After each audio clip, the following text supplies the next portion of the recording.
بسم اللہ الرحمن الرحیم۔ عظیم سپر سالار ایک اخلاقی سبق۔ پیارے دوستو، ویڈیو کو اینڈ تک دیکھیں اور بیل آئیکن کو دبا دیں اور ایسی ویڈیو دیکھنے کے لیے ہمارے ساتھ جڑے رہیں۔ تو چلیے شروع کرتے ہیں۔ عظیم سپر سالار ایک اخلاقی سبق۔ حضرت سعد بن ابی وقاص رضی اللہ تعالیٰ عنہم معروف صحابی رسول خاتم النبیین صلی اللہ علیہ وآلہ وسلم ہیں۔ آپ رضی اللہ تعالیٰ عنہم کا شمار عشرہ مبشرہ میں ہوتا ہے۔ آپ رضی اللہ تعالیٰ عنہ تاریخ اسلام کے عظیم سپر سالار تھے۔ آپ رضی اللہ تعالیٰ عنہ فاتح ایران ہیں اور اپنے دور کے بڑے تیر اندازوں میں شمار ہوتے تھے۔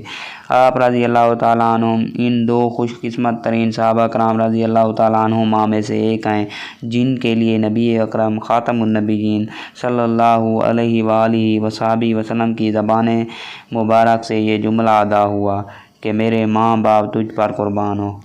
حضرت سعد رضی اللہ تعالیٰ عنہم غزوہ احد میں نبی کریم خاتم النبیین صلی اللہ علیہ وآلہ وسلم کے ساتھ اس وقت بطور جان نثار کھڑے تھے جب کافروں نے آپ خاتم النبیین صلی اللہ علیہ وآلہ وسلم کا گھیراؤ کر لیا تھا۔ حضرت سعد رضی اللہ تعالیٰ عنہ اللہ کے رسول خاتم النبیین صلی اللہ علیہ وآلہ وسلم کی پشت پر کھڑے ہو کر تیر اندازی کے ذریعے سے دشمنوں کو قریب آنے سے روک رہے تھے۔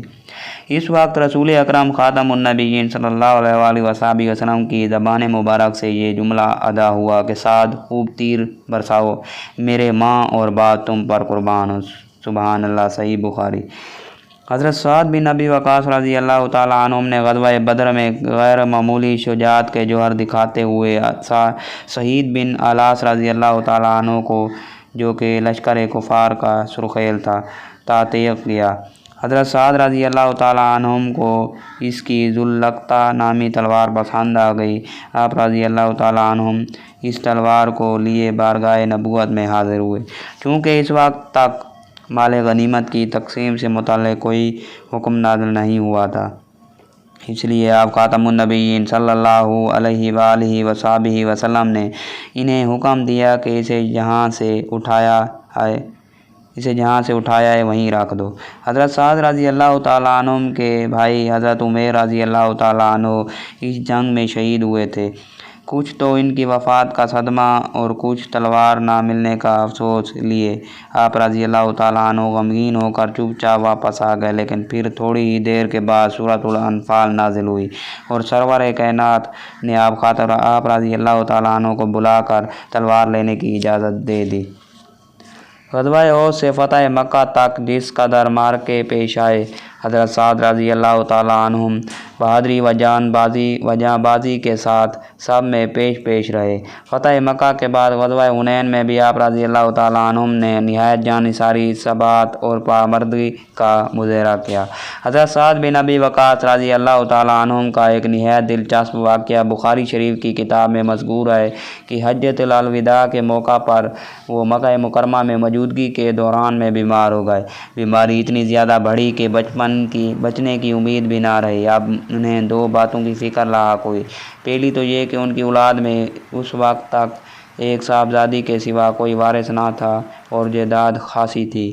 انہیں فکر تھی کہ جائیداد کا کیا بنے گا، اور دوسری فکر یہ تھی کہ انہوں نے نبی کریم خاتم النبیین صلی اللہ علیہ وآلہ وسلم کے ساتھ اللہ تعالیٰ کی رضا کے لیے مکہ مکرمہ میں اپنا گھر بار چھوڑ کر مدینہ منورہ ہجرت کی تھی، اور اب مکہ مکرمہ میں موت آنے کی صورت میں انہیں یہ پریشانی تھی کہ اگر میں یہاں فوت ہو گیا اور یہیں دفن ہو گیا تو میری ہجرت کا کیا بنے گا؟ کیا میری ہجرت منسوخ اور باطل تو نہیں ہو جائے گی؟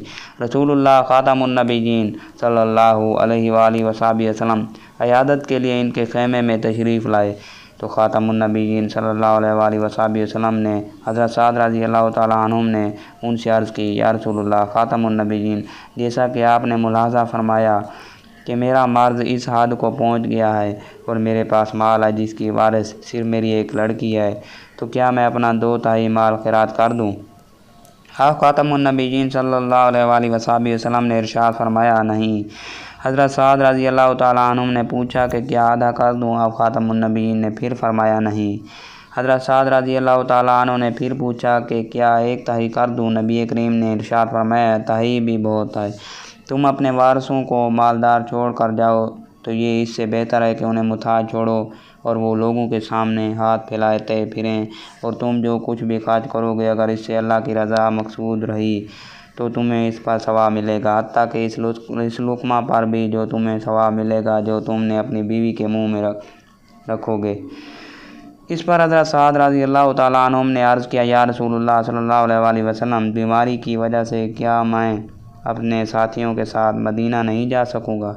تو آپ خاتم النبیین نے ارشاد فرمایا، اگر تم نہیں جا سکے تب بھی اگر تم اللہ کی رضا جوئی کے لیے کوئی عمل کرو گے تو تمہارا درجہ اللہ کے یہاں اور بلند ہوگا، اور امید ہے کہ تم ابھی زندہ رہو گے اور تم سے کچھ لوگوں مسلمانوں کو نفع پہنچے گا اور کچھ لوگوں کو اسلام کے دشمنوں کو نقصان پہنچے گا۔ اے اللہ میرے ساتھیوں کی ہجرت کو کامل فرما اور انہیں پیچھے نہ ہٹا۔ صحیح البخاری۔ چنانچہ نبی اکرم خاتم النبیین کی یہ پیش گوئی حرف بحرف ثابت ہوئی، جسے معجزات نبوی صلی اللہ علیہ وسلم میں شمار کیا جاتا ہے۔ حضرت سعد بن ابی وقاص اس مرض سے صحت یاب ہوئے اور طویل عمر پائی۔ امیر المومنین حضرت عمر فاروق اعظم رضی اللہ تعالیٰ عنہم کے دور خلافت میں حضرت سعد بن ابی وقاص کوفہ کے گورنر رہے۔ اس عہد میں آپ رضی اللہ تعالیٰ عنہم مسلمانوں کے سپہ سالار بھی رہے۔ آپ رضی اللہ تعالیٰ عنہ کی قیادت ہی میں اسلامی لشکر نے جنگ قادسیہ لڑی اور اس وقت کی عظیم سلطنت ایران کو فتح کیا۔ یوں فارس کی اس سلطنت کو اللہ تعالیٰ نے آپ رضی اللہ تعالیٰ عنہ کی قیادت میں فتح کروا کر اسلامی سلطنت میں شامل کروایا۔ ایران کا نام ور کمانڈر ستم آپ رضی اللہ تعالیٰ عنہ کے مقابلے میں شکست کھا کر مارا گیا۔ ایران کی فتح کے بعد حضرت سعد کی قیادت میں اسلامی لشکر نے کئی ماہ کی طویل لڑائی کے بعد عراق کو بھی فتح کیا۔ اس وقت عراق کا دارالحکومت مدائن تھا۔ اسلامی فوج کو یہاں تک پہنچنے میں کئی ماہ کا عرصہ لگ گیا۔ مدائن سے پہلے جو آخری شہر لشکر اسلام نے فتح کیا وہ بحیرہ شیر کا تھا، جسے 2 ماہ کے محاصرے کے بعد فتح کیا جا سکا۔ بحیرہ شیر اور دارالحکومت مدائن کے درمیان صرف دریائے دجلہ حائل تھا۔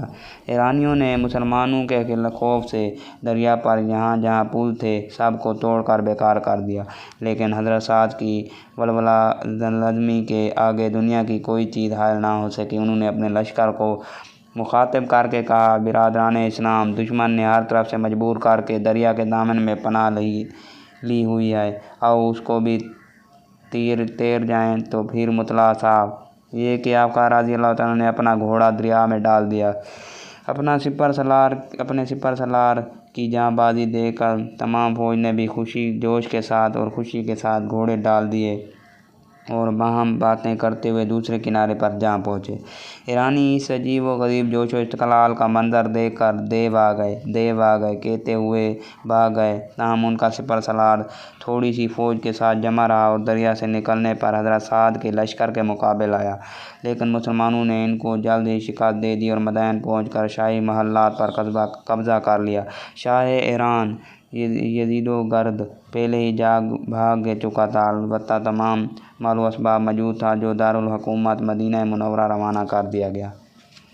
حضرت سعد رضی اللہ تعالیٰ عنہم نے مدینہ منورہ سے 10 میل کے فاصلے پر مقام عقیق میں اپنے لیے ایک گھر تعمیر کرایا تھا، جہاں آپ رضی اللہ تعالیٰ عنہ نے اپنی آخری عمر کے کئی سال گوشہ نشینی میں گزارے اور دنیاوی معاملات سے الگ تھلگ رہے۔ آخری عمر میں آپ رضی اللہ تعالیٰ عنہ کافی کمزور ہو گئے اور آپ کی آنکھوں کی بصارت بھی جاتی رہی، یہاں تک کہ سن 55 ہجری میں آپ وفات پا گئے۔ پاک بحریہ نے ملک و وسائل سے تیار ہونے والی پہلی آبدوز کو صحابی رسول حضرت سعد بن ابی وقاص سے منسوب کر کے اس کا نام سعد رکھا۔ تاریخ اسلام حضرت سعد بن ابی وقاص رضی اللہ تعالیٰ عنہ جیسی عظیم شخصیات کے کارناموں سے بھری پڑی ہے، جن سے سبق آموز ہو کر ہم بحیثیت فرد اور قوم و دین و دنیا کی ترقی حاصل کر سکتے ہیں۔ اس سے ہمیں یہ سبق ملتا ہے کہ حضرت سعد بن ابی وقاص معروف صحابی رسول ہیں، آپ عشرہ مبشرہ میں شامل ہیں، آپ کا شمار حضور کے جاں نثار ساتھیوں میں ہوتا ہے اور آپ کا شمار تاریخ اسلام کے بڑے جرنیلوں میں ہوتا ہے اور آپ فاتح ایران بھی ہیں، بے شک اس میں کوئی شک نہیں۔ اگر آپ کو ہماری یہ ویڈیو اچھی لگے تو شیئر ضرور کریں۔ تھینک یو، شکریہ۔